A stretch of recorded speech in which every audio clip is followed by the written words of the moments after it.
to retaining their title on the opening day of the Track Cycling World Championships in Roubaix in France, having set new leading marks in qualifying and then again in the first round. Proper, the team broke their own record for a third time in the final.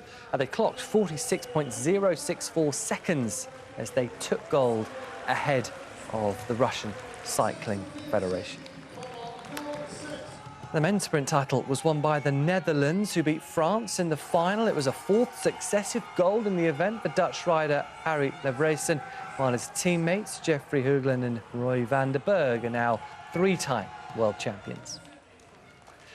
In tennis, the top seed Aryna Sabalenka is through to the quarter-finals of the Kremlin Cup in Moscow. The world number 2 was given a wild card to compete. The bottom of your screen was taken to 3 sets by Australia's Ayla Tomljanovic. Sabalenka raced through the decider 6-1 to seal her place in the last 8, where she's going to face Ekaterina Alexandrova from Russia. And the number 2 seed, Garbine Muguruza, is also through to the quarter-finals at the bottom of your screen after coming through a tough 3-setter against Teresa Martinchova from the Czech Republic. And Muguruza, who's bidding for her second tour title this month, following her victory in the Chicago Fall Classic, of course, took the deciding set 6-3 after converting that third match points. Conchita Martinez very happy with that. You can get all the sports news as ever, including reaction to the European Champions League matches on the BBC Sport website. But from me and the team, that is all your sport for now. Goodbye.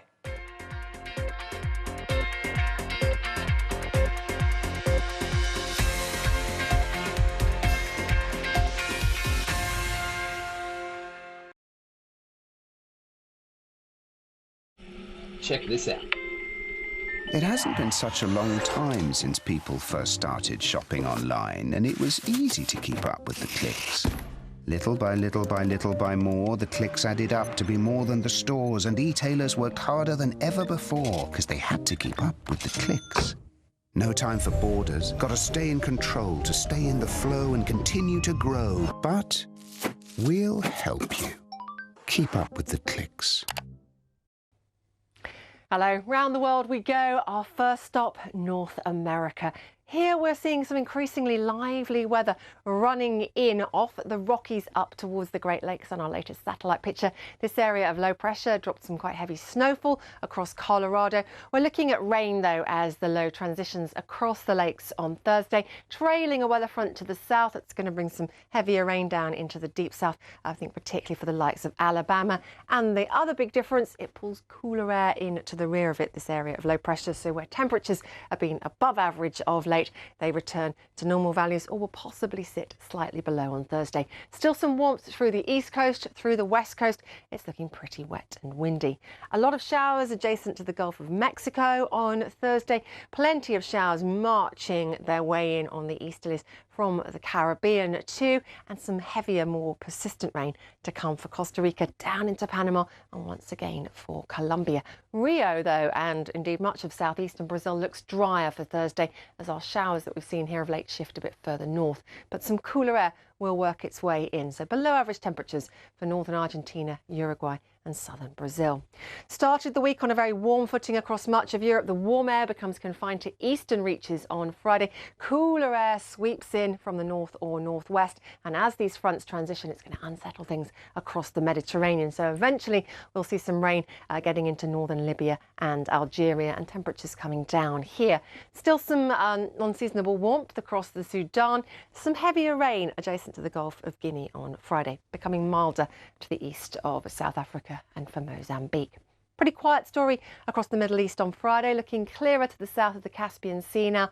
The chillier weather pushing its way further eastwards. Eventually, we'll see some colder air digging down into the north of Pakistan and a few showers. But the big difference for Friday, much clearer for the northeast of India and for Bangladesh after the heavy rain we saw earlier on in the week. That, though, will pulse across towards Myanmar and eventually into southern China for Friday. East coast looking clearer though.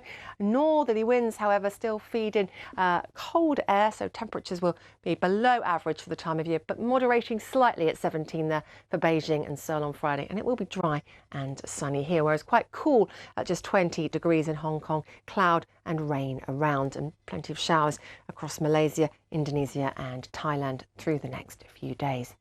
For Australia, windy weather pushing its way across South Australia and Tasmania on Friday allows calmer conditions adjacent to the bight towards the west, but still the possibility of some heavier showers for Queensland and increasing risk across the Northern Territory.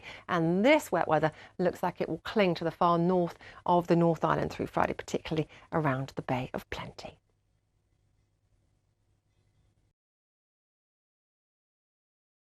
Well, when you think of Siberia, you think of somewhere cold, right? But what we saw was that Siberia is getting warmer and warmer because of climate change. And that's really worrying. It was a really challenging trip. I mean, 1 minute you're struggling through Siberian bogs, and the next you're feeling the searing heat from the forest fires. And then there are all the mosquitoes. And I'm ready to go. It was, I think, one of the most physically demanding trips that I've ever done. I mean, at one point I thought I was going to be stuck forever in the bogs of Siberia. Well, one of the highlights for me was camping out in the forest with the firefighters. Some of them told us that we were the first foreigners they'd ever met. The trip showed me, I think, that climate change is real, it's happening now, and it's affecting people's lives.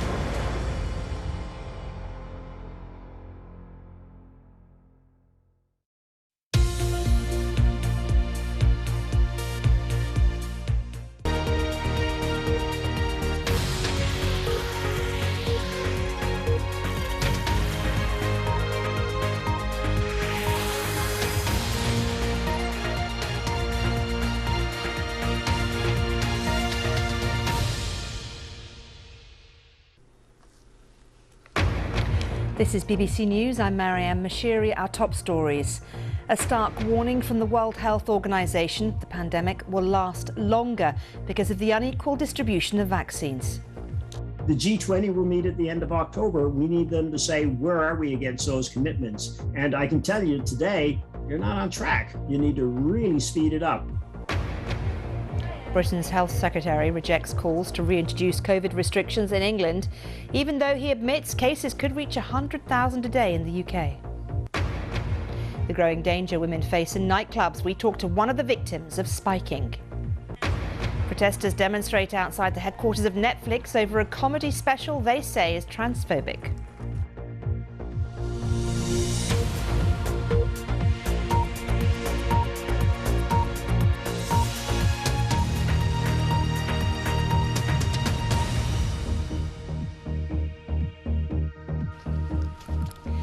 Hello and welcome to viewers on PBS in America and around the globe. The World Health Organization has told the BBC it believes the coronavirus pandemic will go on for a year longer than it needs to because of the unequal distribution of vaccines. It comes as a group of charities have criticised the UK and Canada for themselves using doses from COVAX, the global programme to ensure vaccines are fairly distributed. Naomi Grimley reports. It's the question we all keep asking. When will